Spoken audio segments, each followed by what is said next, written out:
Assalamualaikum. Kembali lagi di channel saya.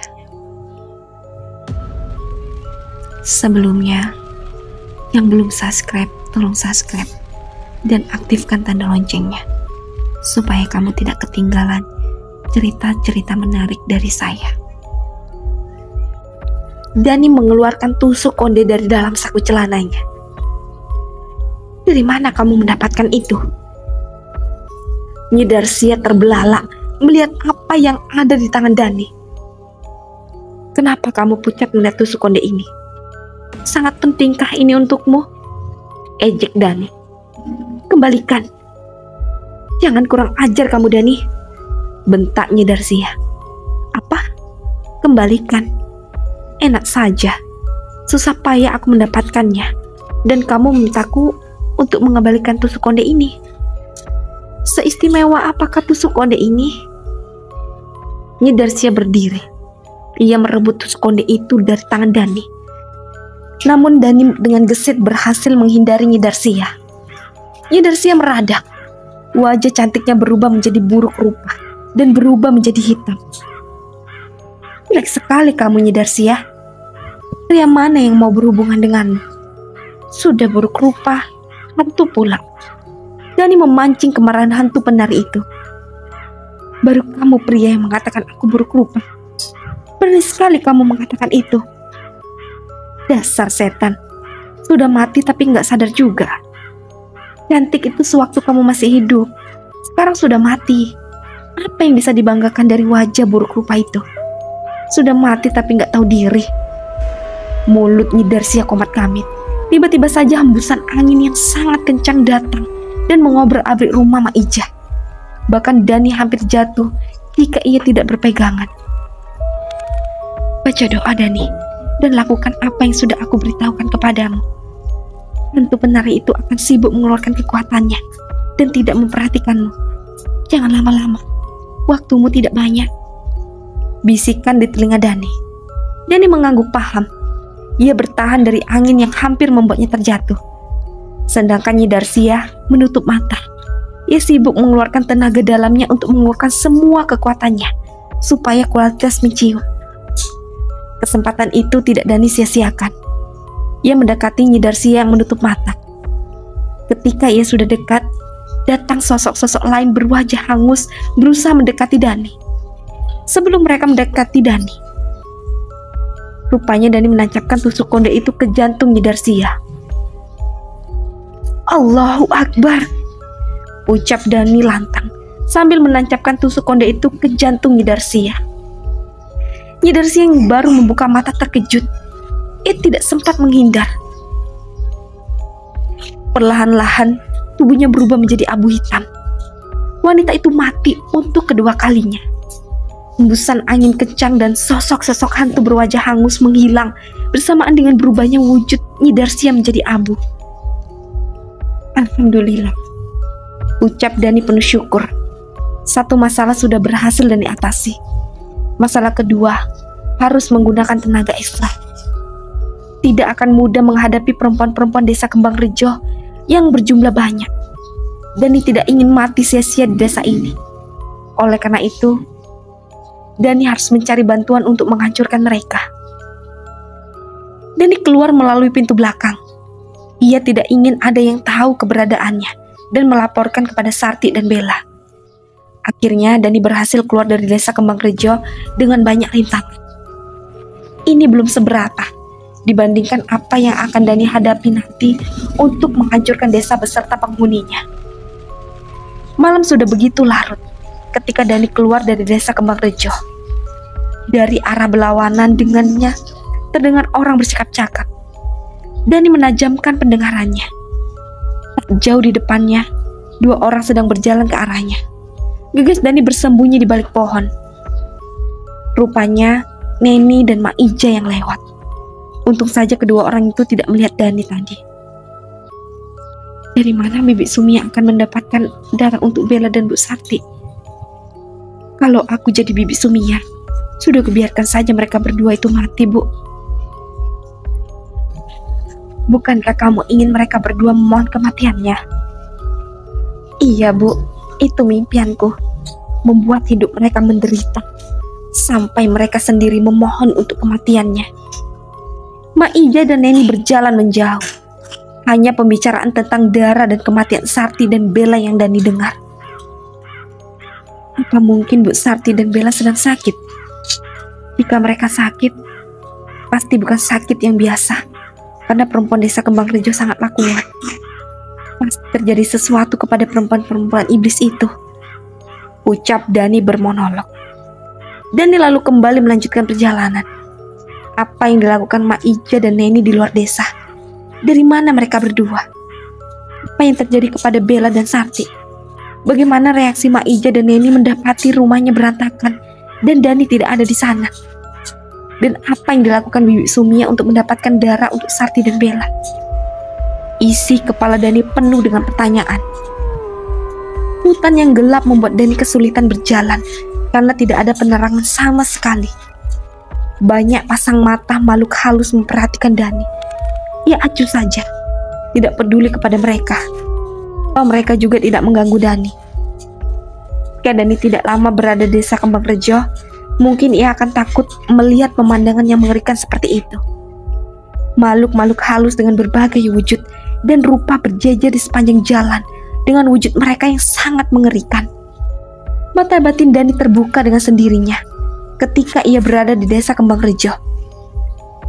Setelah cukup lama berjalan, Dani akhirnya sampai di rumah yang dulu ia sempat singgah sebelum pergi ke desa Kembang Rejo. Pemilik rumah yang seorang wanita tua sudah memperingatkan Dani supaya jangan datang ke desa Kembang Rejo. Namun Dani sama sekali tidak mengindahkan peringatan perempuan tua itu. Berdasarkan apa yang dijelaskan Cinta, Dani menebak pemilik rumah ini adalah orang tua Nila. Mereka lolos dari warga desa Kembang Rejo yang sesat. Namun putri dan calon suami putrinya menjadi korban warga desa. Dani melangkah mendekati pintu. Terdengar suara orang membaca ayat suci Al-Quran. Lantunan ayat suci Al-Quran sangat merdu, membuat hati Dani tentram. Sudah sekian lama Dani tidak mendengar atau membaca ayat suci Al-Quran sejak berada di desa Kembang Rejo. Di sana, Dani hanya melihat kengerian dan kekejaman penduduknya yang semuanya perempuan. Tok tok tok. Dani mengetuk pintu. "Siapa?" teriak suara laki-laki dari dalam rumah. "Saya dari desa Kembang Rejo. Saya butuh pertolongan." Tak lama terdengar suara pintu berderet. Keluarlah dari dalam rumah seorang pria tua yang pernah datang menemui Dani di rumah Sarti dan memintanya pergi meninggalkan desa Kembang Rejo. "Alhamdulillah, kamu pergi dari desa terkutuk itu, Leh. Mari masuk." Pria tua itu mengajak Dani masuk ke dalam rumah. Ia lalu menutup pintu dan menguncinya. "Duduklah, Leh. Kamu pasti lelah menghadapi salah satu penghuni gaib desa Kembang Rejo." "Terima kasih, Mbah." Dani lalu duduk di kursi sederhana yang terbuat dari kayu jati. "Ada siapa, Pak?" Keluar dari dalam kamar wanita tua yang pernah memperingatkan Dani waktu itu. "Ini loh, Bu, pemuda berdarah manis yang Bapak ceritakan kepada Ibu." Randu menepuk bahu Dani. "Loh, anak ini yang berdarah manis, Pak?" Bu Darmi terbelalak. "Betul, Bu. Kenapa Ibu terkejut?" "Ibu pernah memperingatkan anak ini supaya jangan datang ke desa Kembang Rejo. Kalau dia berdarah manis, Ibu akan meyakinkannya supaya dia datang ke sana," sesal Mbok Darmi. "Maaf, Mbah, saya tidak mengindahkan peringatan Mbah waktu itu." "Nggak apa-apa, Leh. Mbok juga salah. Selama ini Mbok memperingatkan pria yang datang ke desa Kembang Rejo kurang baik. Nggak ada ramah-ramahnya. Maaf ya, Leh. Gara-gara kejadian beberapa tahun silam di desa Kembang Rejo, Mbok jadi sangat membenci desa itu dan orang-orang yang akan datang ke sana." "Tidak apa-apa, Mbok. Saya paham dan mengerti bagaimana sakit hati Mbok dengan kejadian yang menimpa Nila." "Dari mana kamu tahu tentang Nila?" "Saya tahu dari Cinta, Mbok. Anak itu memang yang paling baik di antara warga desa yang lainnya. Tapi sayang sekali, dia sudah terikat perjanjian yang dilakukan ibunya dengan iblis. Ya, Cinta juga pernah mengatakan hal itu kepadaku, Mbok. Di desa Kembang Rejo sudah tidak memiliki keturunan lagi. Cinta dan perempuan seusianya menjadi generasi terakhir. Nenek dan ibu mereka menanamkan rasa benci terhadap pria kepada keturunan mereka. Jelas, Randu. Berarti desa Kembang Rejo lambat laun akan musnah dengan sendirinya? Tanya Dani. Maka dari itulah mereka melakukan perjanjian dengan iblis supaya awet muda. Walaupun mereka sudah tua, wajah mereka masih muda semua. Kamu tidak akan menemukan perempuan tua di sana. Benar sekali. Saya melihat warga desa yang isinya perempuan semua. Tidak ada yang tua. Sebentar. Saya ingat, saya pernah datang ke rumah terbengkalai bekas ditinggal penghuninya. Apakah itu rumah Mbah Randu dan Mbok Darmi? Benar, itu rumah kami. Di sana saya bertemu dengan sosok perempuan menangis minta tolong. Apa mungkin itu Nila? Benar, itu Nila, putri kami. Dia dan korban-korban tumbal menjadi budak iblis, ucap Randu. Ya Allah, Pak, ibu tidak tahan jika dia harus dijadikan budak iblis, timpal Mbok Darmi. Dani, kami berharap kepadamu, tukas Randu. Perkataan Randu membuat Dani bingung. Saya tidak mengerti maksud ucapan Mbak Randu. Kenapa Mbak berharap kepada saya? Kamu ini pemuda berdarah manis. Kamu bisa membuat mereka semakin kuat, atau sebaliknya. Kamu bisa membuat mereka hancur sehancur-hancurnya. Saya pernah mendengar Bibi Sumia bicara kepada Bella. Jika mereka menumbalkan saya, mereka akan semakin cantik dan juga kuat. Tapi Bibi Sumia tidak setuju. Bella membawa saya ke desa mereka. Resiko yang ditimbulkan besar untuk mereka dan yang lainnya jika membawa saya ke sana dan gagal ditumbalkan, timpal Dani. Benar yang dikatakan Sumia. Jika kamu gagal ditumbalkan, mereka akan menghadapi kemarahan iblis yang bersekutu dengan mereka. Kenapa pemuda berdarah manis sangat besar pengaruhnya kepada mereka? Berdasarkan cerita yang pernah Mbak dengar, tumbal pertama yang dipersembahkan untuk membuat mereka awet muda adalah pemuda berdarah manis. Pemuda berdarah manis itu sempat membuat perempuan desa Kembang Rejo kalang kabut karena sulitnya menghabisi pemuda itu. Lalu, apa yang membuat mereka berhasil menumbalkan pemuda berdarah manis itu? Mereka harus memisahkan penjaga pemuda berdarah manis itu dari dirinya. Barulah ia bisa ditumbalkan. Kalau tidak dipisahkan, sampai kapanpun orang yang memiliki darah manis tidak akan bisa dimusnahkan. Karena pelindungnya itu akan selalu melindunginya. Jadi mereka berusaha memisahkan pelindungku dan baru bisa menumbalkanku. Benar, Le. Tapi mereka tidak bisa menumbalkanmu sewaktu-waktu, seperti tumbal pada umumnya.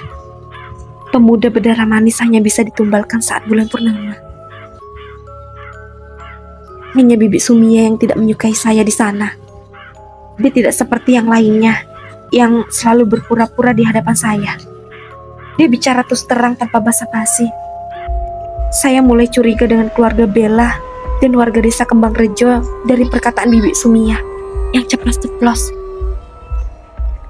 Mereka memberimu ramuan yang katanya jamu? Tanya Mbok Darmi. Iya, Mbok. Mereka sengaja memberiku jamu yang katanya bagus untuk kebugaran. Tapi ternyata itu adalah minuman yang membuat saya tunduk kepada mereka. Beruntung waktu itu saya sempat nguping pembicaraan mereka. Hingga akhirnya saya membuang minuman itu. Kamu pemuda berdarah manis pertama yang tahan berlama-lama tinggal di sana. Hebat kamu, Leh. Randu menempuk-nempuk bahu Dani. Setelah mengetahui kesesatan mereka, saya bertekad untuk menghancurkan mereka semua. Saya tidak ingin ada korban lagi. Makanya saya bertahan dengan tujuan untuk mengetahui kelemahan mereka. Walaupun saya harus mengerti mereka dan melihat kegilaan mereka meminum darah dan memakan daging manusia. Yang paling mengerikan adalah ketika mereka menggorok leher tumbalnya dengan tertawa riang seakan mengadakan sebuah pesta. Dan kemudian terdiam. Ia menunduk.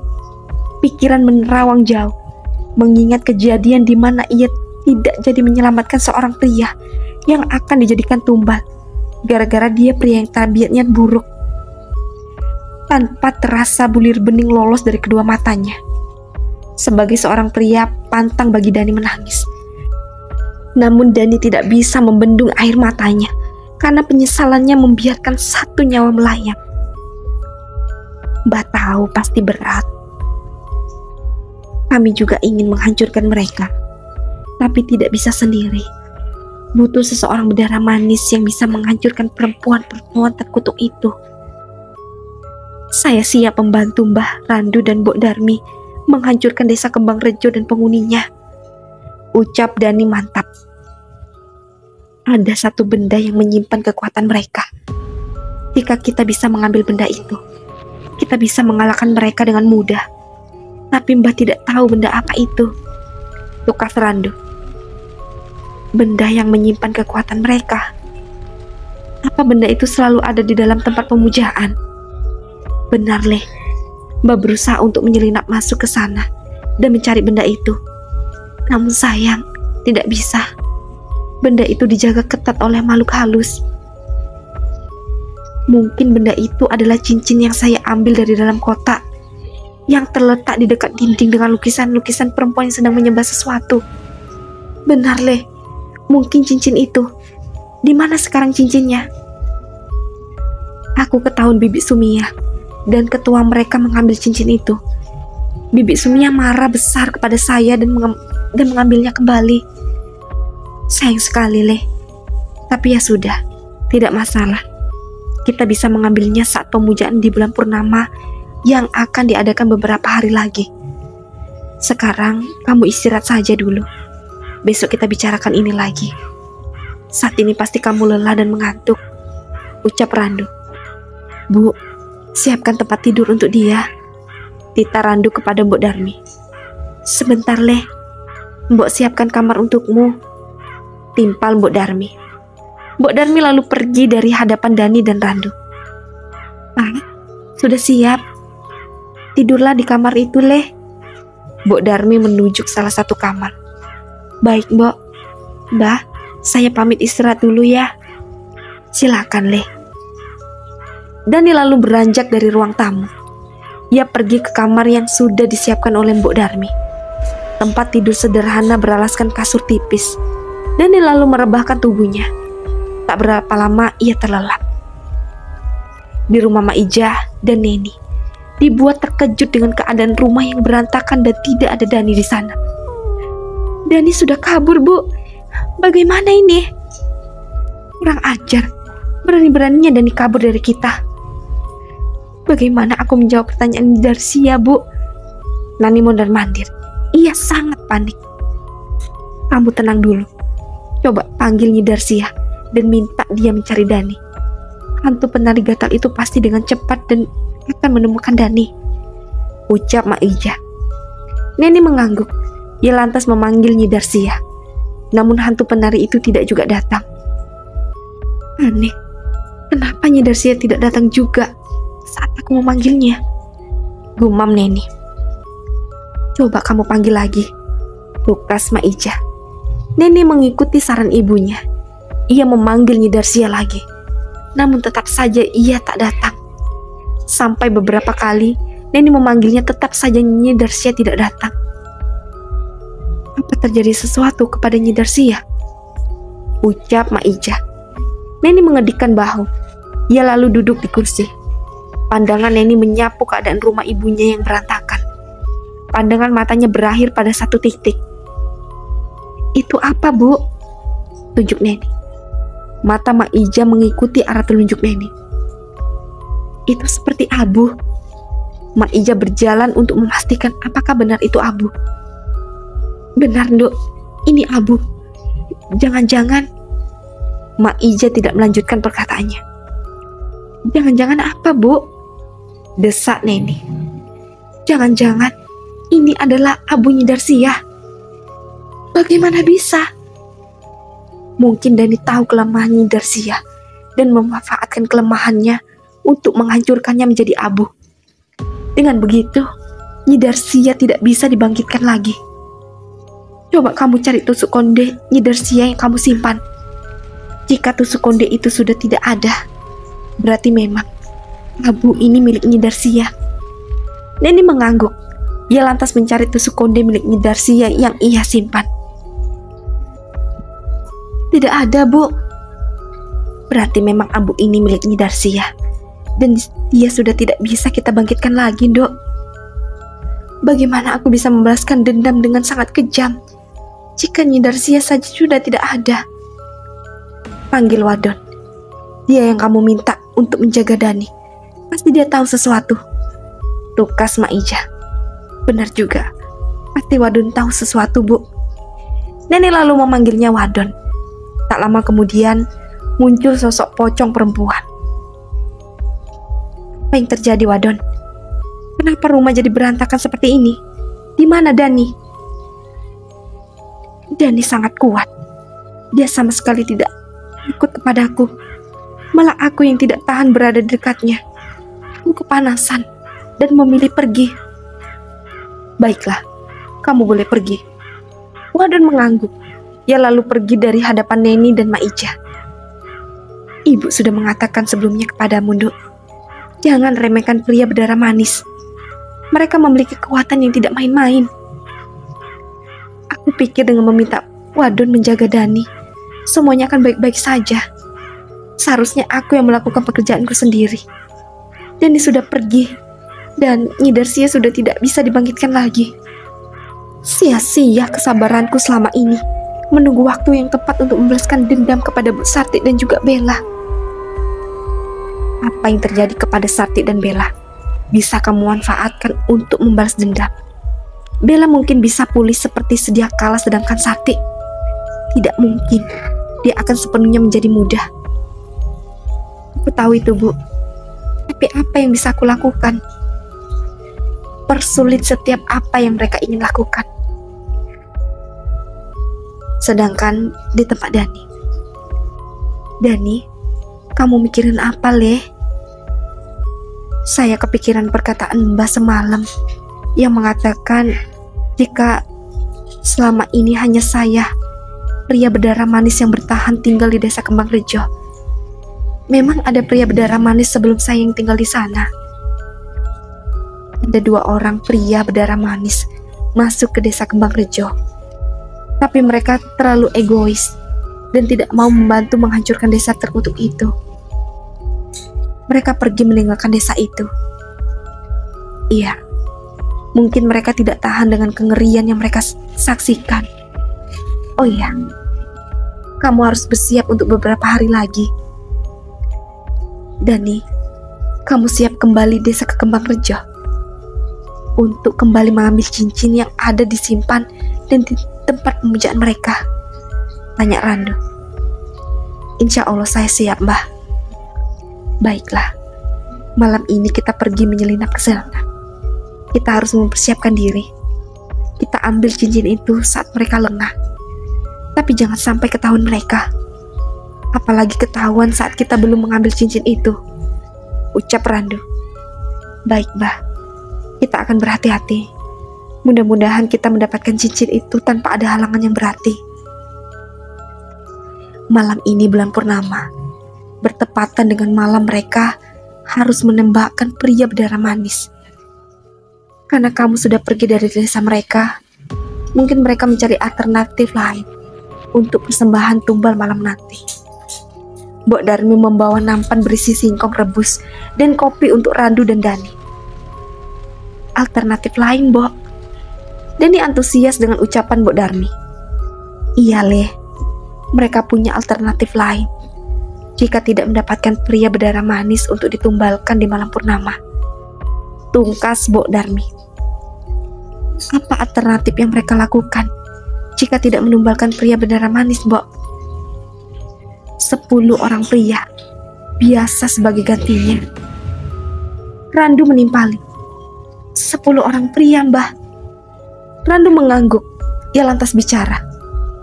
Ya, memang lebih sulit dan kurang, bahkan untuk mereka jika bukan pria berdarah manis. Tapi itu sudah dilakukan bertahun-tahun. Jika tidak ada pria berdarah manis, masih beruntung mereka selama ini. 2 kali mendapatkan pria berdarah manis setelah penembakan pertama pria berdarah manis sebelumnya. Beruntung kenapa, Mbah? Mereka berhasil jadi tumbal. Randu menggeleng. Beruntung pemuda berdarah manis itu tidak sepertimu yang ingin menghancurkan mereka. 2 pria berdarah manis itu sama sekali tidak tahu tentang desa Kembang Rejo setelah berhasil kabur dari sana, apalagi berniat menghancurkan mereka. Jika mereka sepertimu ingin menghancurkan desa Kembang Rejo beserta isinya, bisa dipastikan mereka akan kalang kabut. Tapi ingat, Leh, walaupun kamu bisa melawan mereka, jangan sombong dan membanggakan diri. Jika kamu sombong, itu bisa menjadi celah iblis yang ada di sana untuk mengalahkanmu. Ingat, segala sesuatu ada dalam kendali Allah.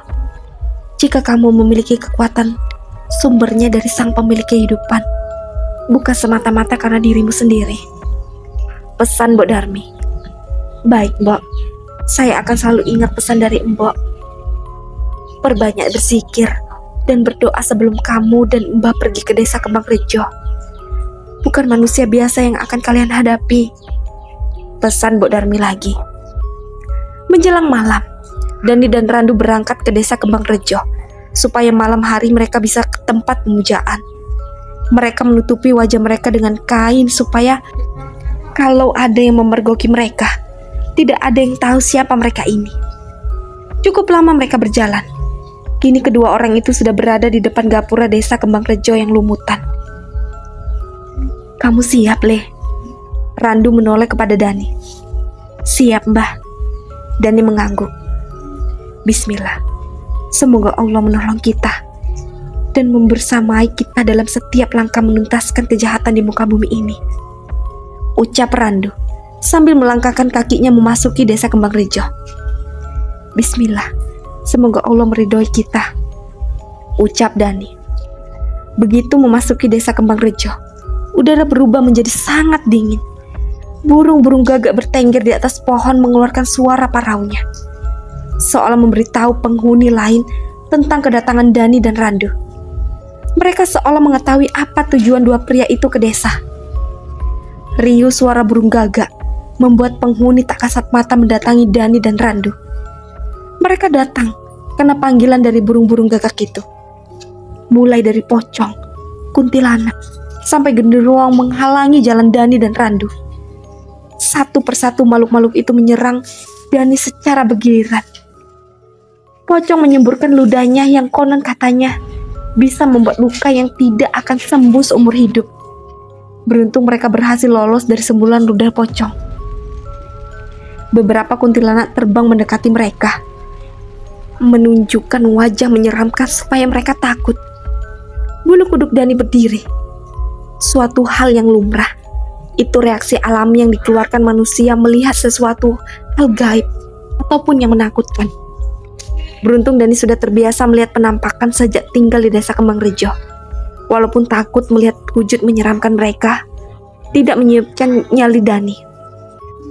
Untung Randu, pria itu sudah sangat terbiasa melihat penampakan hantu selama ini. Sudah belasan tahun dia tinggal di hutan yang sudah pasti berdampingan dengan mereka. Dani, baca doa, Leh. Dani mengangguk. Dia membaca doa yang ia ingat. Randu pun melakukan hal serupa, hingga kuntilanak itu kepanasan dan menghilang dari hadapan mereka. Setelah kuntilanak itu menghilang, ini berganti dengan sosok genderuwo. Tubuh mereka berubah menjadi tinggi dan sangat tinggi. Ada 10 genderuwo di hadapan mereka, dan semuanya berubah menjadi sangat tinggi. Dani menelan ludah, melihat sesuatu yang belum pernah ia lihat sebelumnya. Baru kali ini Dani melihat genderuwo, dan selama tinggal di desa Kembang Rejo, ia baru sekali melihat genderuwo, dan itu pun hanya satu, dan juga tidak setinggi genderuwo yang ada di hadapannya saat ini. Bisa remuk tulang belulang manusia menghadapi sosok satu ini. Jari-jarinya sangat besar dan panjang, bisa langsung membuat tubuh remuk. Lili bergidik membayangkan semua itu. Genderuwo itu semakin tinggi dan semakin mengerikan. Gigi-gigi tajamnya mampu mengoyak tubuh manusia dalam sekali gigitan. Menyadari rekannya ketakutan, Randu berdiri di depan Dani. Pria tua itu tak sedikit pun gentar menghadapi genderuwo itu. Dani, sembunyikan rasa takutmu. Jangan tunjukkan kepada mereka jika kamu takut. Mereka akan semakin senang melihat orang ketakutan. Ketakutan juga merupakan sumber energi mereka. Lihat, mereka semakin besar dan menyeramkan. Itu berasal dari rasa takutmu. Hadapi mereka dan ingat, mereka juga makhluk ciptaan Allah, sama seperti kita. Kekuatan terbesar hanyalah miliknya. Dani tersentak mendengar perkataan Randu. Ia menyadari kesalahannya, yang sangat takut melihat wujud genderuwo itu. Assalamualaikum. Kembali lagi di channel saya. Sebelumnya, yang belum subscribe, tolong subscribe dan aktifkan tanda loncengnya supaya kamu tidak ketinggalan cerita-cerita menarik dari saya.